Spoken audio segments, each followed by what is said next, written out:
వాటన్నిటికీ ప్రధాన కారణం ఏంటి?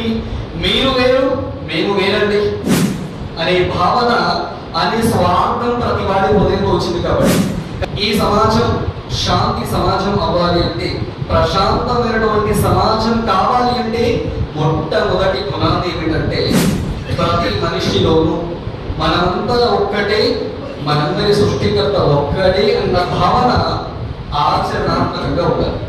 యా అయ్యుహన్నాసు ఇన్నా ఖలఖనాకుం మిన్ జకరిన్ వ ఉన్సా వజఅల్నా శుబహు వ కబాఇల లితఆరఫు.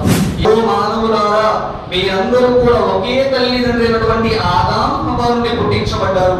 మీరందరూ పరస్పర రక్త సంబంధీకులు.